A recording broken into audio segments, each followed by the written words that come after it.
जी तुम्हारी, तुम्हें चिंता हमारी है, हमारी नाव को रक्षक सुदर्शन चक्रधारी है। गंगा मैया के किनारे पर बैठे व्यास नंदन सुखदेव जी महाराज बड़े आनंद से मग्न होकर के कथा श्रवण करा रहे हैं। खुले शब्दों में वर्णन करने लगे हैं कि भगवान कन्हैया ने बड़ी सुंदर सुंदर बाल लीलाएं दर्शाई हैं।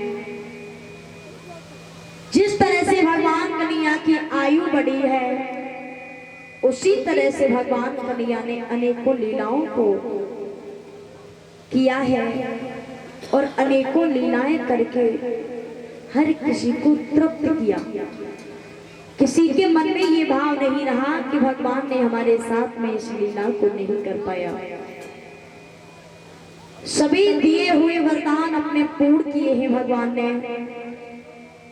अनेकों राक्षस राक्षसियों का वध भी किया, सभी का उद्धार कर दिया। अब आनंद से मग्न होकर के पार ब्रह्म परमात्मा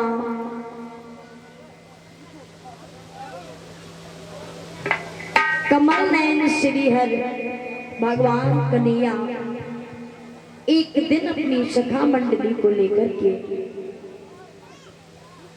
और घोर जंगल में जाकर के बैठ गए हैं। मैया से सुंदर सुंदर पकवान बनवा करके ले गए हैं। भगवान कन्हैया ने जाकर के जब गायें एक तरफ के लिए कर दी हैं और स्वयं ग्वाल वालों के साथ में बैठ करके भोजन करने लगे हैं, तो अब तो एक दूसरे के मुख में ग्रास तोड़ तोड़ करके दे रहे हैं। ग्वाल वाल सभी इकट्ठे होकर के भोजन करने में मग्न हो गए। श्याम कभी ग्वाल वालों का झूठा स्वयं खाते हैं और अपना झूठा ग्वाल वालों को खिलाते हैं। ऐसा भगवान कन्हैया उस विपन में करने लगे हैं। ग्वाल वाल गाय बछड़े एक तरफ छोड़ दिए चरने के लिए। श्याम सुंदर ने ग्वाल वालों का झूठा जब स्वयं खाया है, तो ये बात ब्रह्मा जी को बिल्कुल अच्छी नहीं लगी। ब्रह्मा जी को यहाँ पर भ्रम हो गया। सोचने लगे हैं ये कैसा अवतार है, ये कैसे भगवान है जो सभी ब्रजवासियों का झूठा स्वयं खा रहे हैं। ये मेरी समझ में नहीं आता। उसी समय ब्रह्मा जी ने अपने मन में सोच करके बड़े खिन्न मन से जवाब दिया है भगवान, अरे जिया के सोय अवतार हमारे मन में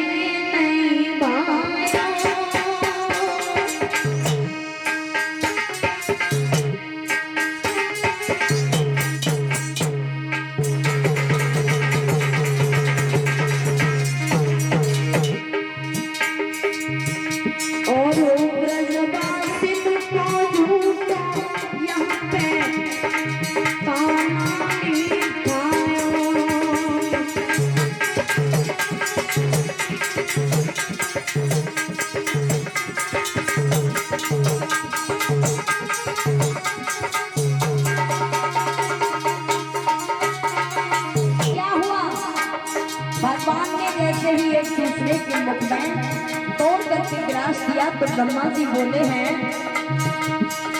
अरे तो ब्रह्मा माया रची की, अरे के ब्रह्मा माया रची दीनी,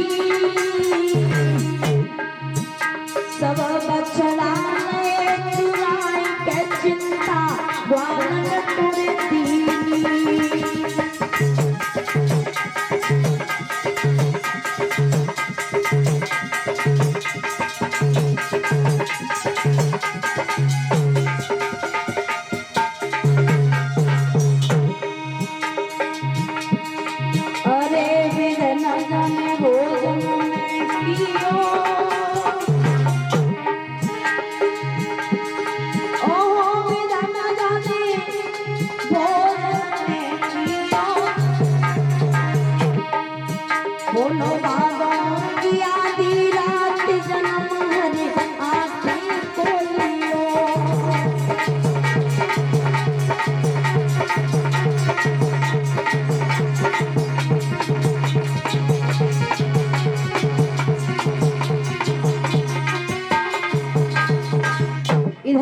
जैसे ही ब्रह्मा जी ने ये दृश्य देखा है, देख करके ग्वाल वाल जब भोजन करने में मस्त हैं, भोजन करने में लीन हैं, तो भगवान श्याम सुंदर एक दूसरे का झूठा खा रहे हैं। ब्रह्मा जी को भ्रम उत्पन्न हो गया और उसी समय गाय बछड़े चुरा करके ब्रह्मा जी ने ब्रह्मलोक में ले गए हैं। जब गाय बछड़ों को चुरा लिया है, ग्वाल वालों ने जब ये नजारा देखा तो उसी समय बड़े चिंतित होने लगे हैं, चारों तरफ ढूंढने के लिए निकले हैं, लेकिन कहीं भी गाय बछड़े दिखाई नहीं दिए हैं। ग्वाल वालों को बड़ी परेशान भगवान कन्हैया के पास में आकर के बोले हैं, भैया कन्हैया गाय बछड़े पता नहीं कहाँ चले गए, कहीं भी दिखाई नहीं पड़ रहे हैं। हम चारों तरफ घूम करके देख रहे हैं, लेकिन कहीं गाय बछड़े दिखाई नहीं दे रहे। ब्रह्मा जी ये नजारा सब देख रहे हैं। श्याम सुंदर ने जैसे इतने शब्दों को सुना है तो भगवान कन्हैया कहने लगे हैं, तब ग्वालन सो कहत कन्हाई, तुम सब जय मत रहियो भाई, जनी को उठे करे ओ शेर, सबके बछड़ा लाओ में घेर। ऐसे भगवान ने कहा, जवाब दिया है, भैया आप चिंता मत कीजिए। इतना कह करके भगवान कन्हैया उस वन में बहुत दूर पहुंच जाते हैं। जहां भगवान कन्हैया ने गाय बछड़ों को निहारा है तो ब्रह्मा के पास गाय बछड़े दिखाई दिए हैं। ब्रह्मा जी ले गए सब गाय बछड़ों को। श्री कृष्ण वैसे ही गाय बछड़े बना करके दोबारा ले आए हैं और वहां पर देखा तो ग्वालों को भी उठा ले गया ब्रह्मा। जब भगवान गाय बछड़े वैसे ही पुनः बना करके लाए और दोबारा आकर के ग्वाल वालों के पास में लेके आए, तब तक ब्रह्मा जी ने ग्वाल वाल भी गायब कर दिए। जब ग्वाल वाल गायब कर दिए हैं, अब तो श्याम भी चकित रह गए। ब्रह्मा ग्वाल वालों को भी उठा ले गया। सोचने लगी अब क्या किया जाए, ब्रह्मा के पास में जाया जाए या फिर ब्रह्मा को यही बुलाया जाए, क्या करें। भगवान कन्हैया ने अपनी माया से जैसे कि तैसे गाय बछड़े, जैसे कि तैसे ग्वाल वाल उन्हें बना दिए और सभी ग्वाल वाल गाय बछड़े लेकर के भगवान कन्हैया पहुंच जाते हैं वृंदावन में। जब वृंदावन में पहुंचे तो उसी समय सभी ब्रजवासी कहने लगे हैं, हमारे गाय बछड़े ग्वाल वाल कहाँ हैं।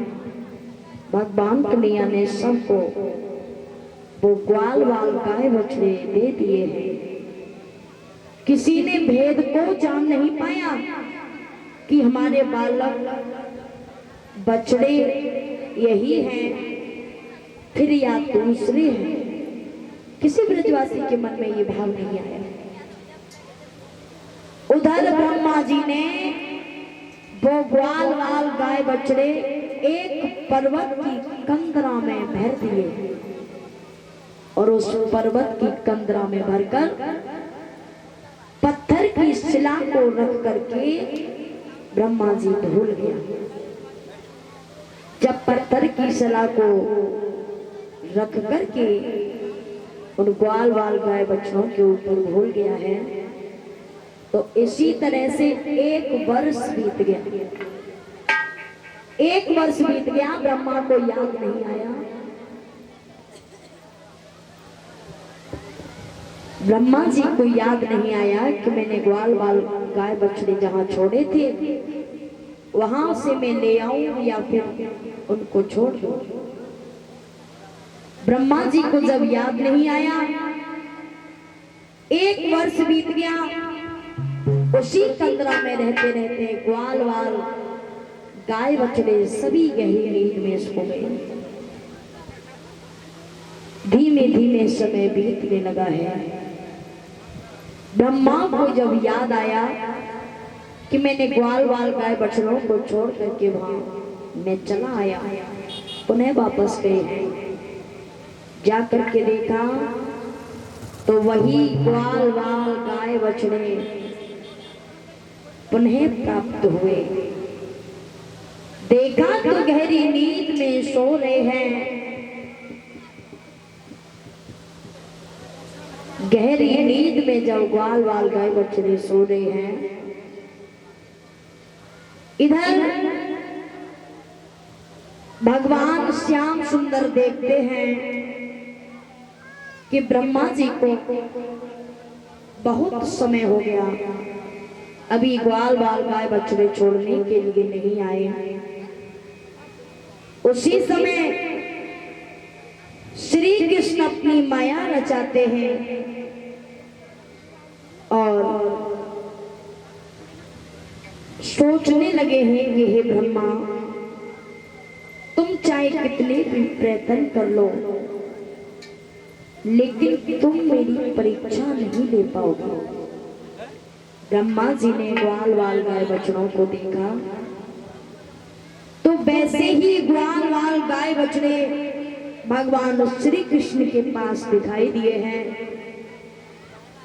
इधर उस कंदरा में देखते हैं तो वैसे ही ग्वाल वाल गाय बछड़े ब्रह्मा जी को वहां दिखाई दिए।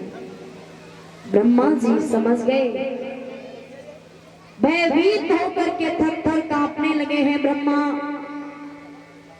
श्री कृष्ण से आकर के क्षमा मांगने लगे हैं, प्रभु हमने ये समझ नहीं पाया किस धरा पर तुम्हारा अवतार हो चुका है। आप स्वयं ग्वाल वालों का झूठा खा रहे थे, इसलिए मुझे भ्रम हो गया था। आप मुझे माफ कर दीजिए। इधर भगवान श्री कृष्ण ने जान लिया कि ब्रह्मा जी अति व्याकुल हैं, तब सबका अंश हर लिया, आप अकेले रह गए। ऐसे कि जैसे भिन्न भिन्न बादल एक हो जाएं। जब श्री कृष्ण ने अपनी माया को खींचा है तो ब्रह्मा ने कहा, प्रभु मैं आपको समझ नहीं पाया, आपके चरणों में गिर कर के मैं क्षमा मांग रहा हूँ, विनय कर रहा हूँ, मुझे माफी दीजिए प्रभु। आपने जो मेरे साथ में किया है ये बहुत अच्छा किया, लेकिन अब मुझे माफी दे दो, ऐसा दोबारा मैं नहीं करूंगा। सभी ग्वाल वाल गाय बछड़े लाकर के भगवान श्री कृष्ण के पास छोड़ दो। भगवान कन्हैया की स्तुति की, हे पार ब्रह्म आपसे कोई जीत नहीं सकता है, आप घटघटवासी हैं। चाहे कितना भी कठिन कार्य क्यों नहीं हो, जो आपकी शरण में हो जाता है उसको आप सरल बना देते हो। ब्रह्मा जी ने ऐसे शब्द कहे हैं तो जवाब दिया है कि हे प्रभु आप मुझे क्षमा दीजिए। ऐसे शब्दों को सुना है और ये सत्य बात है भक्तों कि चाहे 7 तारे भीतर हम जो कर्म करें भगवान वहां भी देखता है। एक बार एक बहुत करीबिन मैया रहे, उसके पास इतना भी नहीं था जो कि सुबह खा के शाम को भोजन बना ले, इतना भी नहीं था। उसका एक 5 वर्ष का बेटा था, उसको उसने साथ में लिया और खेतों पर निकल गई। जब खलियानों में गई है तो उस मैया ने देखा कि एक खेत में किसी दूसरे का खेत था, उस खेत में पालक खड़ा है और अपने बेटा से कहती है, लाल देखो इस खेत में पालक खड़ा है, तुम इस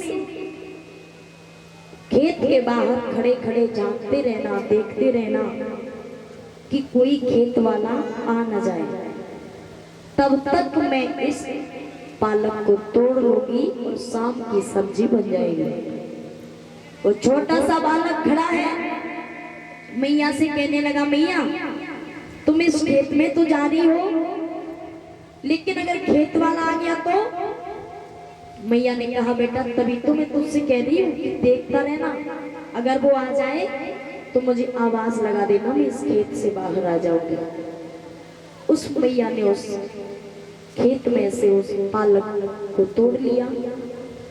जब तोड़ के आई है बाहर, पूछने लगी, लाला किसी ने देखा तो नहीं मुझे? जब मैंने इस खेत में से चोरी से ये पालक तोड़ा तो किसी ने मुझे देख तो नहीं लिया? तो छोटा सा बालक, 5 वर्ष का छोटा सा बालक अपनी मैया से बहुत मीठे शब्दों में बोला, माँ तुमको किसी ने देख लिया, अब तुम क्या करोगी? घबरा करके कहने लगी, किसने देख लिया मुझे? या तो कोई आया भी नहीं है। उस बालक ने अपनी माँ को सच्चा ज्ञान दिया कि हे माँ, जब तुमने इस पालक को तोड़ने के लिए कदम बढ़ाया तो ये सब पार ब्रह्म देख रहा था और ब्रह्म ने तुमको देख लिया, इसका दंड आपको अवश्य मिलेगा। जैसे उस मैया ने अपने लाला की बात को सुना, उसी दिन से स्वीकार कर लिया कि हे बेटा, कभी मैं किसी की चोरी नहीं करूंगी, कभी किसी की निंदा नहीं करूंगी, कभी किसी की चुगली बुराई कभी नहीं करूंगी, ना ही कभी अपने कानों से किसी की बुराई होते हुए सुनूंगी और आंखों से न तो देखूंगी। देखिए उस छोटे से बालक ने अपनी माँ को कितना सच्चा ज्ञान दिया। आज से उसने भी प्रण कर लिया और अपने हृदय में भगवान की मूर्ति को उतार करके आनंद से जाकर के फूट फूट करके रोई कि आज मैंने भगवान की आंखों में धूल झोंकी और भगवान से कपट करके मैंने इस पालक को तोड़ करके और अपने बेटा से सच्चा ज्ञान प्राप्त किया। इसी तरह भगवान जर्रे जर्रे में रहता है, हर कण हर क्षण हर पल हमारे पास रहता है। प्रिय भक्तों, अगर हम अज्ञान रूपी मार्ग में भटक रहे हैं तो सच्चे गुरु की खोज की जाए। सच्चे गुरु को खोज करके सच्चा रास्ता अपनाइए। सदैव इस दलदल से निकलने का मौका ढूंढते रहिए। कभी किसी के साथ में छल कपट मत करिए। लोग आज ऐसे भी हैं कि तुम्हारे सामने है तो पता नहीं कितनी कितनी बड़ी बड़ी फेंकेंगे और जब आंखों से ओझल हुए तो फिर कुछ नहीं। मन में राम बगल में ईंटें जहाँ मिलने तइए घर पीटे, ऐसा है इस समाज में। लेकिन ऐसा नहीं होना चाहिए। प्रभु हमारे अच्छे बुरे कर्म हर का लेखा लेता है। चाहे हम कितने भी अच्छे कर्म कर लें और एक बुरा कर्म कर दिया, सभी मिथ्या हो गया। इसलिए सोच समझ कर के ही संसार में जीना चाहिए। हे परमात्मा, बस तेरे ही नाम के सहारे ये जिंदगी कट रही है। जब तक जिएंगे तब तक तेरे नाम के सहारे ही चलते रहेंगे। ऐसा भाव लेकर के संसार में जीना चाहिए। श्री सुखदेव जी महाराज समझाने लगे ही राजन परीक्षित, जब तुमने अपने हृदय अंतःकरण को साफ नहीं किया तब तक भगवान तुम्हारे हृदय में बैठ नहीं सकते हैं। और कैसे?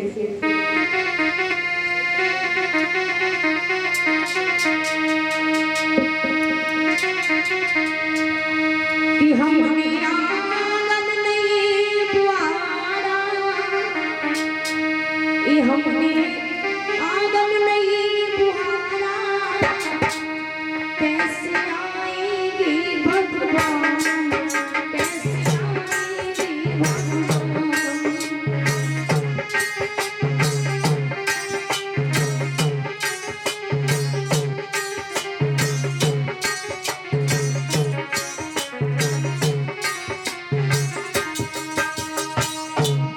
चंचल मन को नहीं संभाला, चंचल मन को नहीं संभाला, कैसे आएगी भगवान, कैसे आएगी भगवान।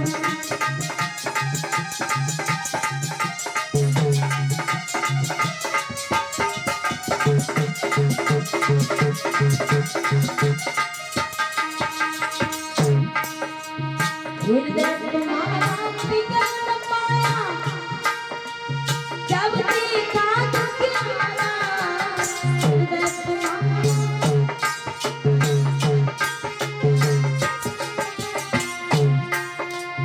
इसी पंथ को लेके हमको पाया नहीं सहारा, इसी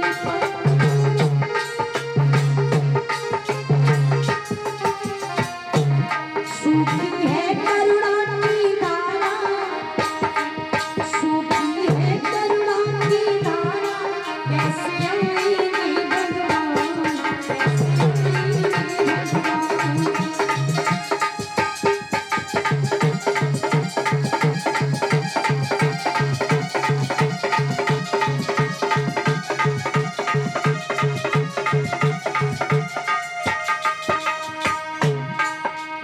हर कोने हर मसक साई की लगी हुई है मेरी, हर कोने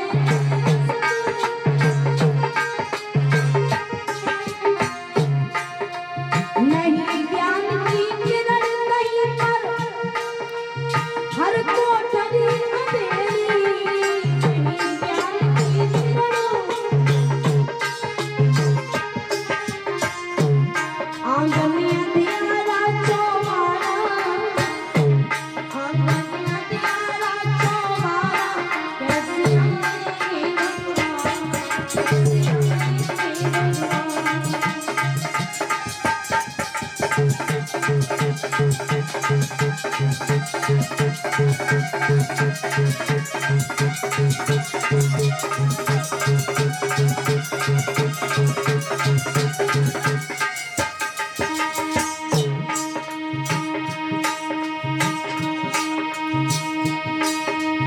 अंतर की पट खोल बाबुए, ईश्वर पास मिलेगा, अंतर की पट खोल बाबुए, हर प्राणी में ही परमेश्वर काया वास मिलेगा, हर प्राणी में ही सच्चे मन से नहीं पुकारा, सच्चे मन से नहीं पुकारा, कैसे आएगी भगवान, कैसे आएगी भगवान।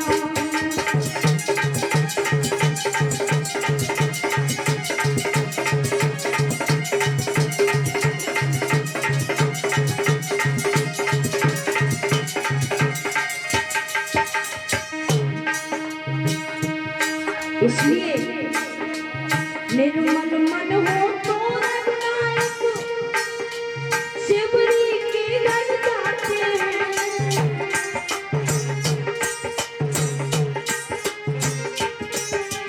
श्याम सूर की बाह पकड़ के